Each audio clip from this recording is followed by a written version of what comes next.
Hi friends, આજના લેક્ચરમાં આપણે સ્ટાર્ટ કરી રહ્યા છે reference electrode, ongoing sessions of unit number 2 electrochemistry.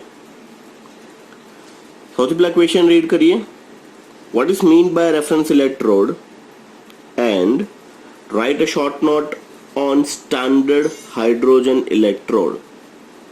ગુજરાતીમાં ડિસ્કશન કરીએ. What actually means by reference ઇલેક્ટ્રોડનો મતલબ થાય સંદર્ભ ધ્રુવ એટલે શું, અને સ્ટાન્ડર્ડ હાઇડ્રોજન ઇલેક્ટ્રોડ મીન્સ પ્રમાણિત હાઇડ્રોજન ધ્રુવ ઉપર નોંધ લખો.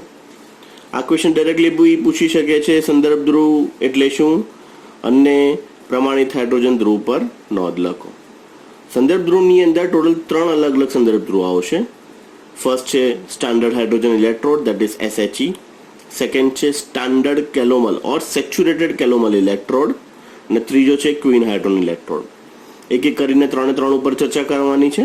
આજના સેશન સ્ટાર્ટ કરીએ. સૌથી પહેલા સંદર્ભ ધ્રુવ એટલે શું. તો first of all definition, it is impossible to find out the potential of a single electrode. To determine the potential of an electrode, it is combined with another electrode having known potential. This another electrode is known as reference electrode. કોઈ પણ એક કોષનું potential માપવું મુશ્કેલ છે, જેથી એ કોષને જાણીતા કોષના કોષ પોટેન્શિયલ સાથે જોડવામાં આવે છે. આ જાણીતા કોષને સંદર્ભ ધ્રુવ તરીકે ઓળખવામાં આવે છે. Means it is really very difficult.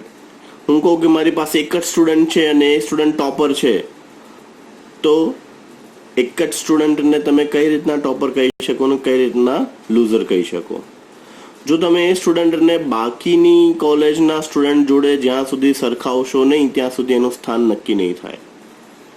માની લો કે તમે એક નવો ઇલેક્ટ્રોડ ફાઇન્ડ આઉટ કરી નાખ્યો અને તમે કીધું કે sir best electrode I have prepared, પણ જ્યાં સુધી જે એક્ઝિસ્ટિંગ ઇલેક્ટ્રોડ છે જેનું પોટેન્શિયલનું મૂલ્ય આપણને ખબર છે એની જોડે તમે કમ્પેર નહીં કરો ત્યાં સુધી તમે નહીં કહી શકો કે તમારો શોધેલો નવો ઇલેક્ટ્રોડ પરફેક્ટ અથવા તો સારામાં સારો છે. So likewise, this is all about the definition. Once again, it is impossible to find out a potential of a single electrode. To determine the potential of an electrode, it is combined with another electrode having known potential. This another electrode is known as reference electrode. So let's start with SHE, standard hydrogen electrode. Standard hydrogen electrode can be constructed as under. Once again, figure shows everything. Perfectly નામ નિર્દેશન વાળી આકૃતિ draw કરવી પડશે, and then you get full out of full marks. So let's focus on construction. So તમે જોઈ શકો છો સૌથી સેન્ટરના પાર્ટની અંદર છે ગ્લાસ કેપિલરી. ગ્લાસ કેપિલરીની અંદર જે છે પ્લેટિનમ વાયર. પ્લેટિનમ વાયરના છેડા ઉપર પ્લેટિનમ બ્લેકનો ઢોળ ચડાવેલી પ્લેટિનમ બ્લેકની પટ્ટી મૂકેલી છે. Once again, there is a small glass capillary. Glass capillary comprises with platinum wire. At the end of platinum wire, platinum black coated platinum foil is joined. આ આખી વસ્તુને ગ્લાસની test ટ્યુબની અંદર ફિલ કરવામાં આવે છે. ગ્લાસની ટેસ્ટ ટ્યુબના અપર પાર્ટ પર એક હોલ અને લોઅર પાર્ટ પર 2 હોલ છે, અને આ આખી ગ્લાસની ટેસ્ટ ટ્યુબને 1 મોલર સાંદ્રતા ધરાવતા H3O+3 ના સોલ્યુશનની અંદર મૂકવામાં આવે છે. વન્સ અગેન, જે ગ્લાસની કેપિલરીની ફિનોમિનન હતી એને ગ્લાસના ટેસ્ટ ટ્યુબની અંદર મૂકવામાં આવે છે, અને એ આખી રચનાને 1 મોલર સાંદ્રતા ધરાવતા H3O+ ના સોલ્યુશનની અંદર મૂકવામાં આવે છે. ના ઉપરના ભાગની અંદર જે ટ્યુબના ઉપરના ભાગમાં હોલ છે ત્યાંથી pure hydrogen gas at 1 atmosphere we have to purge. Continuously test ટ્યુબની અંદર એક વાતાવરણના દબાણે હાઇડ્રોજન ગેસ પર્જ કરવામાં આવે છે. એટલે જ તમે અહીંયા નીચે બબલ જોઈ શકો છો. જો નીચે કાચની ટ્યુબ સીલ હોય તો within a fraction of moment ઉપરથી કન્ટિન્યુઅસલી પ્રેશરથી ગેસ આવે છે, નીચે જો સીલ હશે તો આ ટ્યુબ ફાટી જશે. That's why there is 2 holes are there to release this gas. So this is all about your construction. ફરી એકવાર ફટાફટ કન્સ્ટ્રક્શન ચેક કરી લઈએ. One, there is a glass capillary ની અંદર છે પ્લેટિનમ વાયરના એન્ડ પર platinum black coated platinum foil છે. This part you have to kept into this glass test tube having 3 holes, 2 at the lower end, 1 at the upper end. This full put it into this 1 molar concentration of H3O+. 1 molar सांद्रताના H3O+ ના ગ્લાસના બીકરની અંદર મૂકી દો. From the upper end of the tube, pure hydrogen gas purge at 1 atmosphere.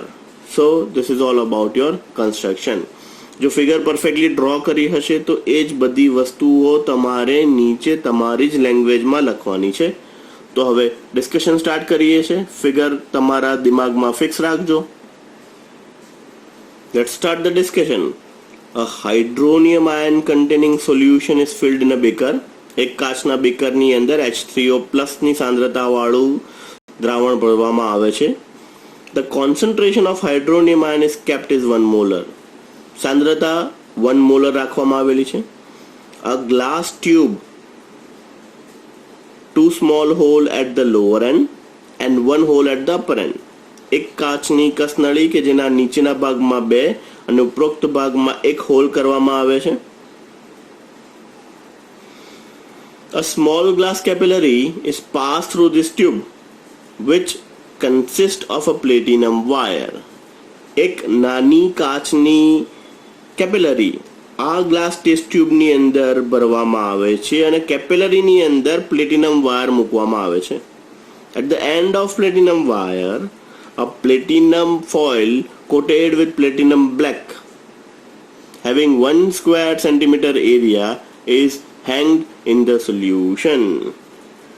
આ platinum તારના છેડાના ભાગમાં 1 square સેન્ટીમીટરની platinum black coated platinum foil એટલે પ્લેટિનમની તકતી લગાડવામાં આવે છે કે જે દ્રાવણના ટચમાં રહે એ રીતના. Now from the upper end of this glass test tube pure hydrogen gas is passed at 1 atmosphere. ઉપરોક્ત હોલમાંથી 1 વાતાવરણના દબાણે પ્યોર હાઇડ્રોજન ગેસ પાસ કરવામાં આવે છે. નાઉ હવે એનું વર્કિંગ જોઈ લઈએ કઈ રીતના કાર્ય કરે છે. This electrode working as anode as well as cathode. આ લાઈનને સમજવા માટે આ ઇલેક્ટ્રોડ એ સંદર્ભ ધ્રુવ છે, મીન્સ રેફરન્સ ઇલેક્ટ્રોડ. રેફરન્સનો મતલબ શું થાય કે જે એની કક્ષામાં સૌથી બેસ્ટ હોય. લેટ્સ ટેક એક્ઝામ્પલ કે in cricket Sachin Tendulkar is a best cricketer in Indian history. કોઈ પણ નવો અપકમિંગ બેટ્સમેન આવે એટલે આપણે એને સચિન જોડે કમ્પેર કરીએ છીએ. રીઝન કે સચિને ટેસ્ટ, વન ડે અને T20 ત્રણ ફોર્મેટમાં સારામાં સારા રન બનાવ્યા છે. તદુપરાંત દરેક દેશ સામે દરેક દેશની પિચ ઉપર એણે સારું પરફોર્મન્સ આપેલું છે. તેથી સચિનને જ આપણે ક્રિકેટનો બેતાજ બાદશાહ કહીએ છીએ. લાઇકવાઇઝ તમે જે ઇલેક્ટ્રોડને સંદર્ભ ધ્રુવ તરીકે કહેવા માંગો છો એ એનોડ અને કેથોડ બંને તરીકે કાર્ય કરવો જરૂરી છે. ફક્ત ને ફક્ત એનોડ અને કેથોડ એક જ રીતે કાર્ય કરતો હોય તો તેને આપણે સંદર્ભ ધ્રુવ ના કહી શકાય. સો ફર્સ્ટ લાઈન વર્કિંગની, this electrode is working as an anode as well as cathode. If another combined electrode having low potential, હવે તમે આકૃતિની અંદર જોયું હશે કે ઉપર પ્લેટિનમ વાયર ખુલ્લો મૂકી દેવામાં આવ્યો છે. કેમ ખુલ્લો છે? જસ્ટ બીકોઝ કે જે નવો કોષ કે જેનું પોટેન્શિયલ ફાઇન્ડ આઉટ કરવાનું છે એને એની જોડે જોડવાનું છે.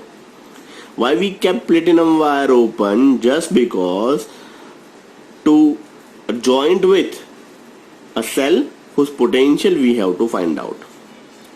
So here in case if another combined electrode having lower potential means જે જોડેલો છે એનું પોટેન્શિયલ જો ઓછું હશે at that time SHE behaves as an anode. If joint electrode whose potential is low then SHE behaves as a anode, but combined electrode having a higher potential then SHE behaves as a cathode. Means જોડેલો કોષ કે જેનું potential વધારે હશે એ time પર SHE cathode તરીકેનું કાર્ય કરે છે. આ બે લાઈન લખવી મોસ્ટ ઇમ્પોર્ટન્ટ છે, કારણ કે આપણે સંદર્ભ ધ્રુવની ચર્ચા કરીએ છીએ, એટલે બંને રીતે કાર્ય કરે છે એ દર્શાવવું ખૂબ અગત્યનું બની જાય છે. સો કોષના ઇલેક્ટ્રોન કેવી રીતના ટ્રાન્સફર થાય છે એટલે એનું ઇલેક્ટ્રોનિક સમીકરણ જોઈ લઈએ. Oxidation, half of H2 minus electron gives half of H2 plus aqueous. Oxidation or anodic reaction. Cathodic reaction, half H2 plus plus electron gives half H2. So આ હતા તમારા એનોડ અને કેથોડના રિએક્શન.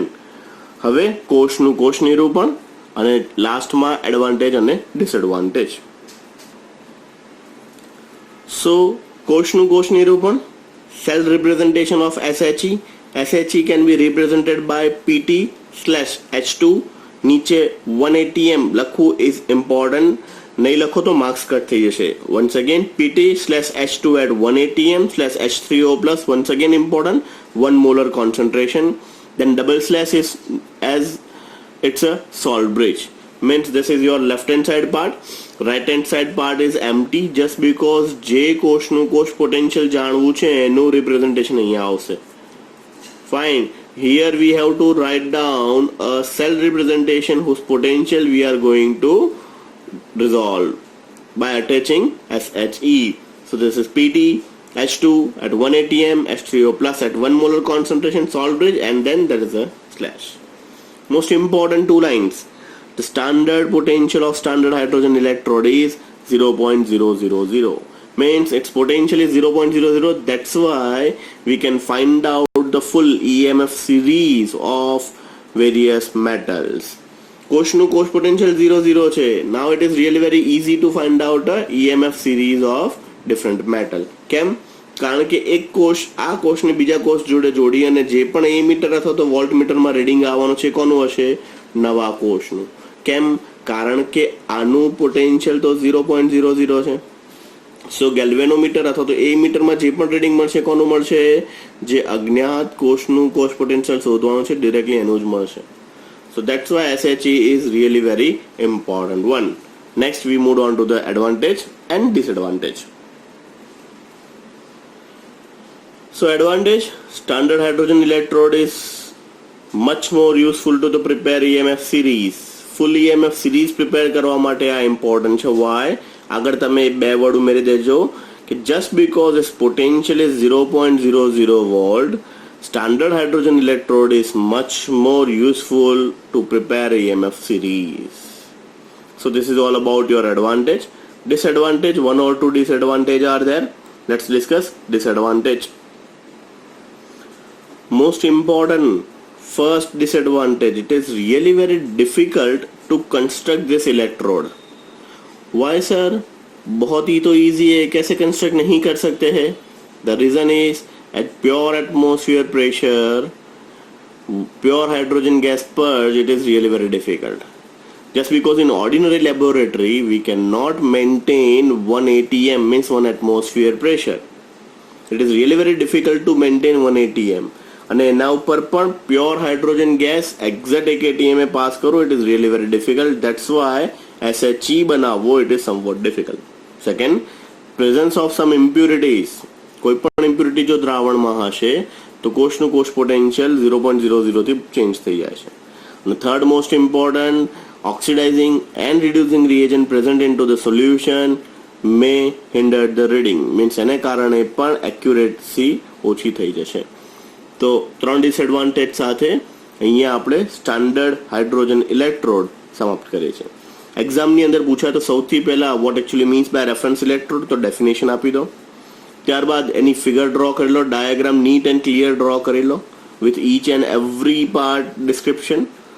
નેક્સ્ટ એના પછી આવશે ફિગર ઉપરથી જ એનું કન્સ્ટ્રક્શન પછી આવશે એનું વર્કિંગ પછી આવશે એનું એનોડ અને કેથોડનું reaction, cell representation, last my advantage and disadvantage. So this is all about your today's session. Thank you. In next session we will start with the saturated calomel electrode and queen hydron electrode under the title of reference electrode.